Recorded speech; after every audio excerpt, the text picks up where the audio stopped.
The Jewish people have a long history of surviving chaotic times.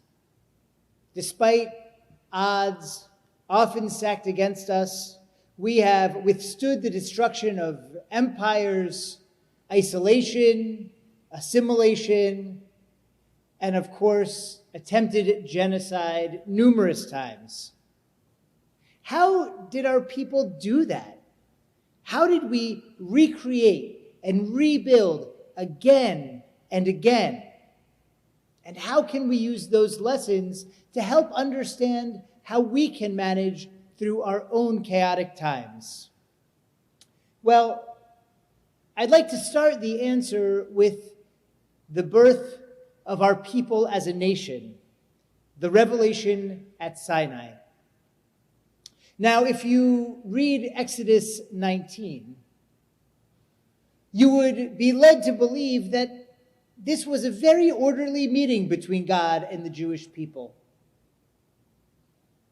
As far as Exodus 19 is concerned, God is moving all the pieces in a very book of Exodus kind of way, manipulating the people right where he wants them. Tells Moses, come up on the mountain, have the Kohanim come up on the mountain just this far, and so on and so forth. You would think every piece placed exactly where it belongs. But if you read the rest of the story, we know that that could not be further from the truth. In fact, this meeting between God and the Jewish people, despite God's best efforts, despite Moses' best efforts, is what they would call on Netflix fauda. In Israel, we would call it a balagan. Here in America, it was just a plain mess. And of course it was.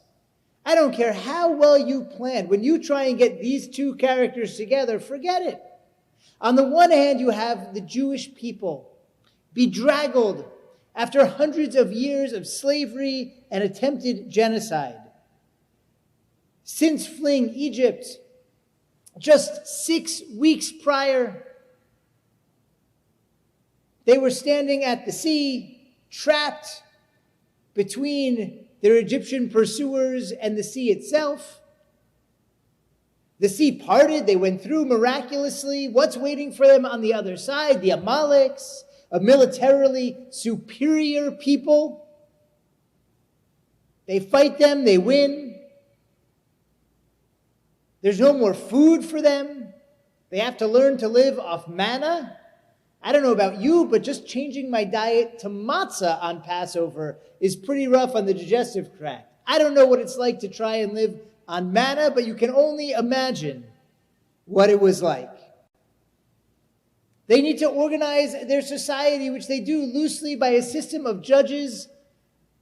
But the guy in the next tent who doesn't know anything more than I do, one day is suddenly a judge among tens, the next day, and then hundreds of thousands. Moses is the only one, maybe Aaron, Miriam, who know what's going on.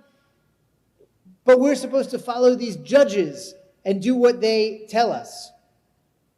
And not only that, but for these 6 weeks since we crossed the Red Sea, all of this has been happening with constant motion through a wilderness, rough living. And now suddenly we're camped at this mountain and we're told we are now going to have an audience with God, with our Creator, with the source of our redemption. We are supposed to be prepared for that. After all we've been through, it's no wonder we were a little verklempt. And then there's the other side of this great meeting. For God's sake, he just can't resist putting on a show. You've got these frightened people camped all around the mountain. And God turns the mountain into a volcano. There's smoke. The earth starts to shake. It's an earthquake. A trumpet, a shofar starts to sound, getting louder and louder like an air raid siren or a storm warning siren.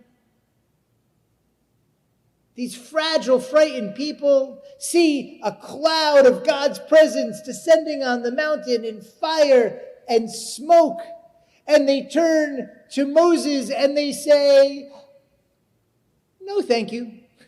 We're good. We have no desire to be part of that. Why don't you go up and you ask God what he wants? You figure out what this meeting is all about. You come back and tell us. We'll be fine right here. Thank you very much." And Moshe knows his people. Moses knows his people. He says, "Okay, I'll go up." And he does. He goes up the mountain. He's on the mountain. The cloud comes down. Fire, smoke, all that stuff.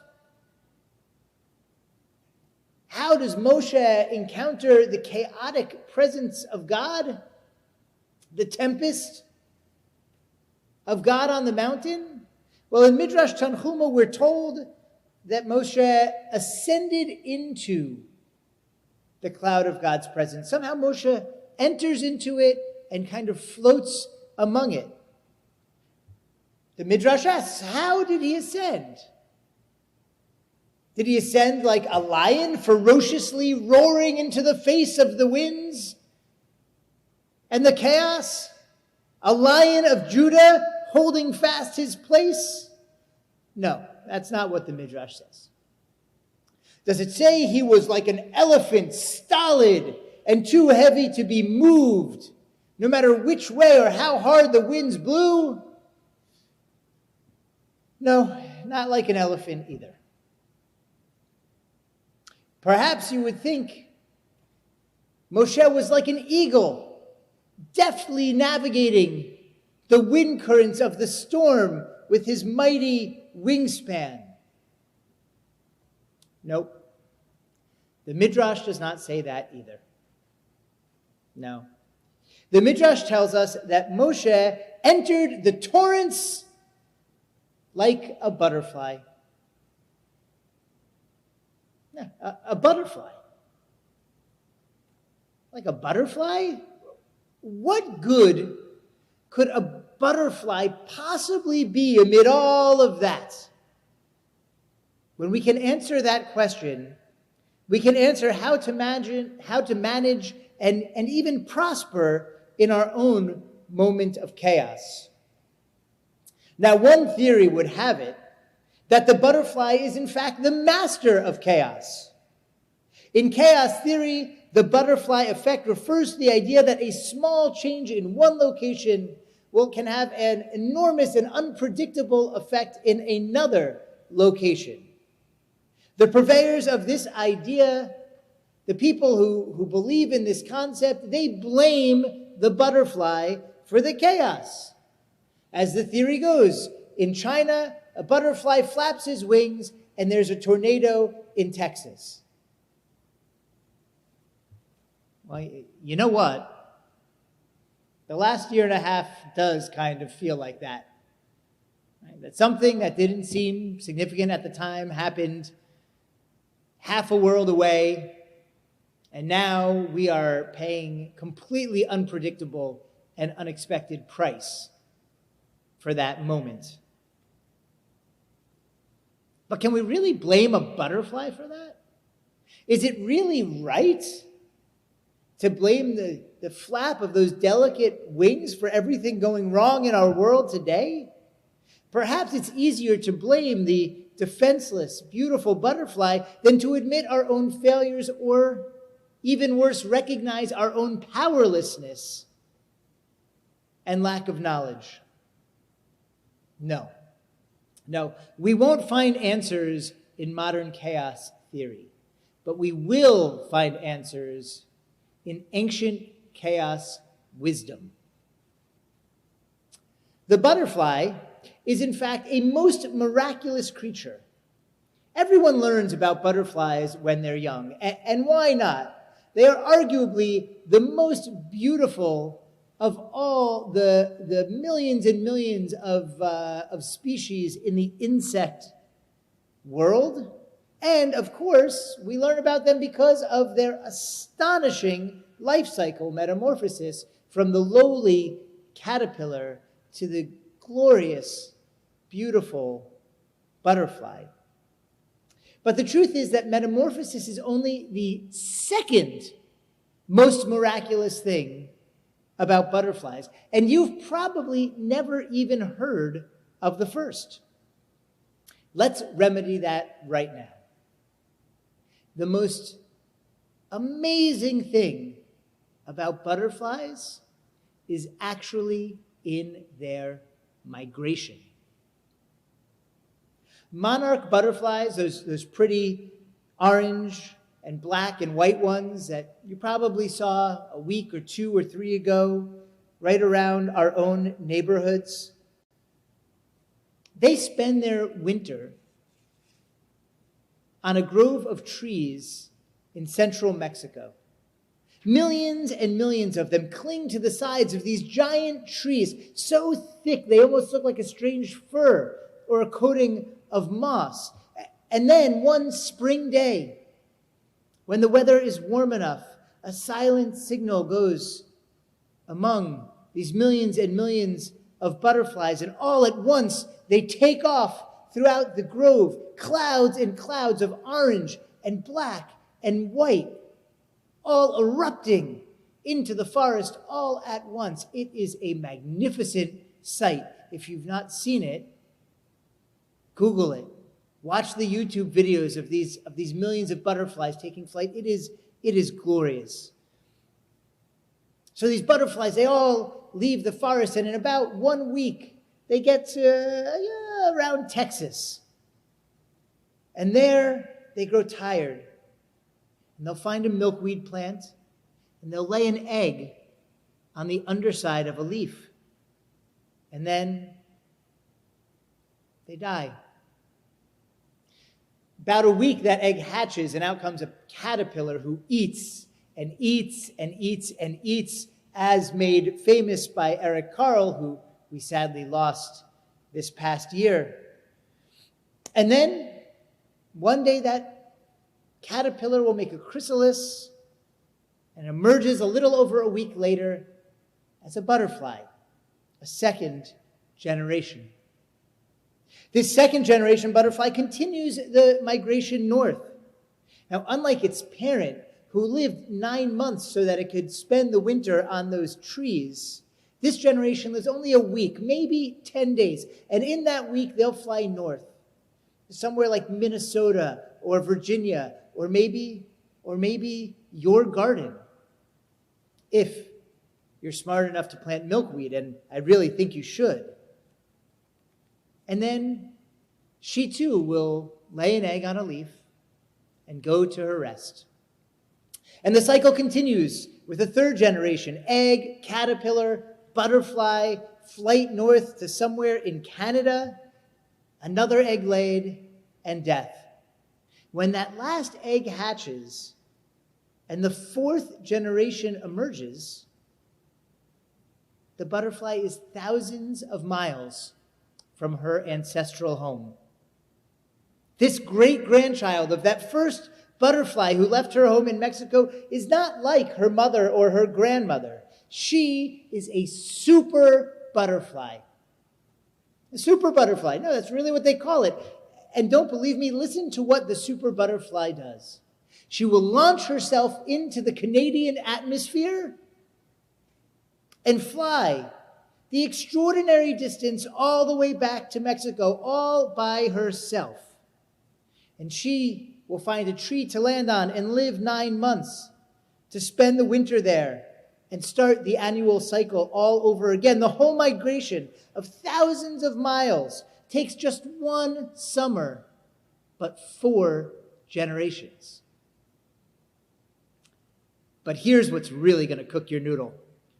Our friend the super butterfly, generation 4, since her great-grandmother left Mexico, she flies back to the same grove of trees that her great-grandmother left. Sometimes even to the same tree. Think about that for a second.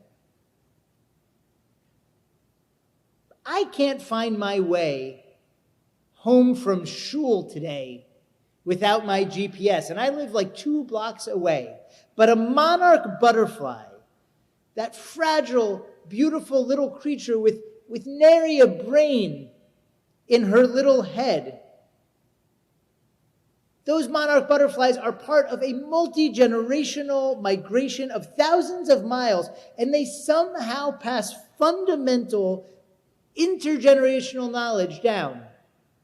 This is where our home is. This is where we belong. This is who we are.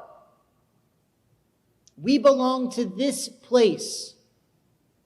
This is our mission.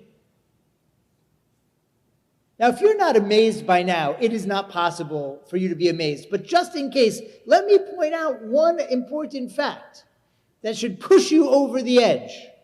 Generations of butterflies who have never had the privilege to meet continue each other's journey because, remember, the parents die. These aren't like birds. The parents lay their eggs and die.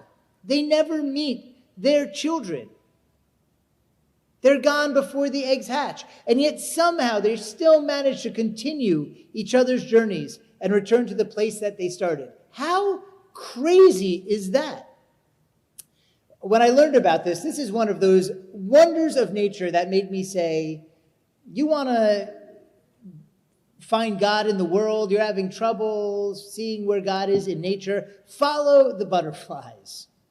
Butterflies are God's insects. No wonder why we call them monarchs. And so too for God's people. The butterfly is the spirit animal of the Jewish people. From the moment Moshe imitated one when he entered the tempest of God's presence at the revelation at Sinai until today, if history is a violent, chaotic storm, and let's face it, this is not the first chaotic time we've been through. This is not the first pandemic the Jews have been through. It's not the first rash of anti-Semitism we've been through. As a matter of fact, the two are often linked in history. This is not the first period of massive natural disasters that we've been through.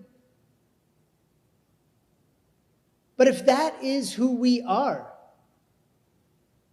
the witnesses of history, the actors of history who will see and experience chaos, then the butterfly strategy of leaping into the wind and riding the airflows rather than resisting them has always been the Jewish way. We don't use the violent nature of history as an excuse to step outside it. Our mission as a people is to be an or l'goyim, a light among the nations, and to do tikkun olam, to take a broken history and the brokenness of creation and to bring repair and healing and the sacred by spreading morality and kindness and serving life, pollinating the world with holiness, if you will. We, the Jewish people, are butterfly people, continuing a journey started by our ancestors, knowing that we won't have the privilege of completing it any more than Abraham and Sarah did, but trying to pass the baton to our progeny, who will continue the journey. As we learn in Pirkei Avot, it is not up to us to complete the task, and yet we are also not allowed to refrain from it. We are fragile, yet resilient like the butterfly, beautiful, yet surprisingly tough, striving to create and educate the next super generation to have that greater impact on the world and our people. The Jewish people is no less a miracle than the remarkable monarch butterfly. We are a miracle of history. The Jewish people are a miracle of nature. So what are the lessons for us butterfly people in these challenging times? Launch ourselves into the wind and be a force for good, for joy, for beauty, for holiness in the world, wherever we may be blown by the chaos. And perhaps most important, we can learn from the monarch butterfly that wherever the air currents of history take us, whatever moment of history we happen to be born into. The most crucial piece of knowledge is, where is our real home? For the butterflies, it's a tree in a special forest in Mexico. What makes up home for you? In this case, in this sense, maybe home are the beautiful rituals and traditions of our people. Maybe that's part of home for you. Lighting Shabbat candles, doing whatever it takes to be together for a Passover Seder, even if that means trying to figure out how to get everyone to use the mute button on Zoom correctly. Maybe it's coming right here to WJC every day or every week or in the fall. Does home include being part of a community with a sacred purpose? Maybe it's volunteering here with our remarkable Bikor Cholim committee, to whom we are so grateful for taking care of our families, especially during these difficult months of pandemic. Or maybe it's volunteering with SOJAC, our Social Justice and Action Committee, whose help has been so needed in so many different ways over this last year and a half.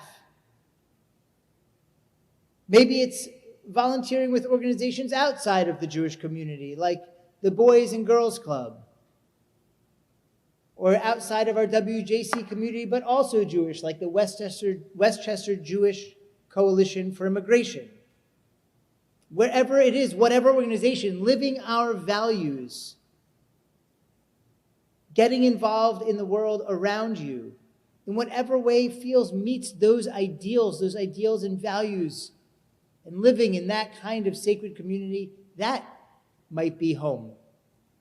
Maybe home is your connection to the nation we call our homeland. Being blown here and there throughout history, Israel has ever been a point of hope and orientation for us, and it continues to be until this day. Perhaps orienting yourself means extending your commitment to our homeland, and where you recognize that it could be better, where you feel it could be helped, helping to bring about that change with unconditional love, reliable support, and the connection of millennia.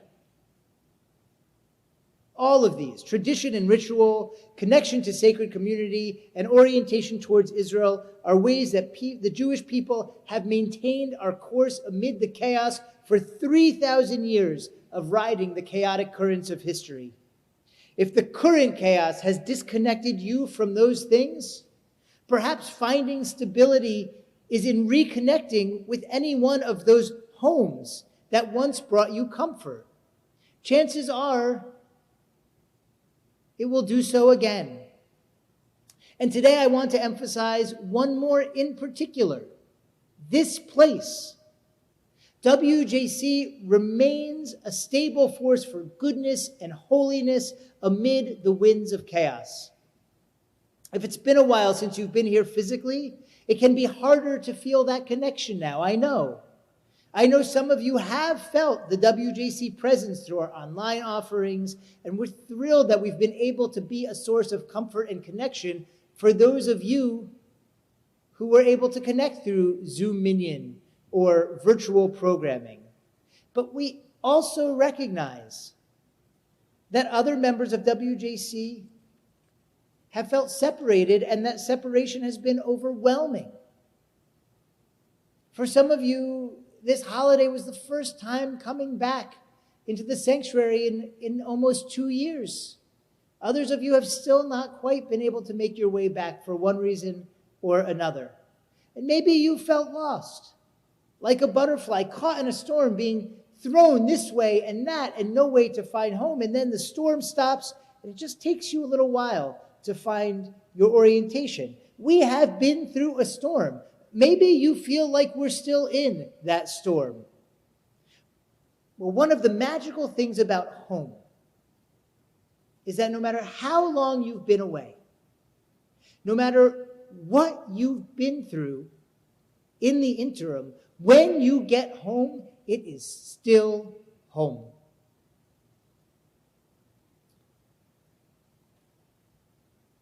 If you need help finding your way home to WJC right now, I beg you, please reach out to me and let's see what we can do about that. On this day of tshuva, this day of return, it is time to find our way home, back to the fundamentals, to give us stability so that we can go back out into the world to complete our mission of having a positive impact. And so let's close with a blessing, a prayer. Ribono shel olam, we recognize that without the trees in Mexico, there would be no monarch butterflies. They are nothing without their true home, and neither are we. In order to find our direction in the storm, help us find that grounding, that orientation of our tradition, of our spiritual home right here at WJC and in our homeland. Dear God, the year and a half behind us has been like nothing we've ever experienced, nothing we were prepared for, and the days in front of us still feel uncertain. So how do we find our footing in this mess? What can we look towards as we start this new year? Help us to acquit the butterfly. Help us recognize that the butterfly doesn't create chaos. It withstands chaos. It navigates chaos. And it does so by focusing on its intergenerational mission and on its home. May we do our part to fulfill our destinies as the butterflies among people. May we find our way in the tempest, spreading life and hope in its chaotic winds. May we do our part to ensure that we and our children and our children's children always know our way home. And let us say, Amen.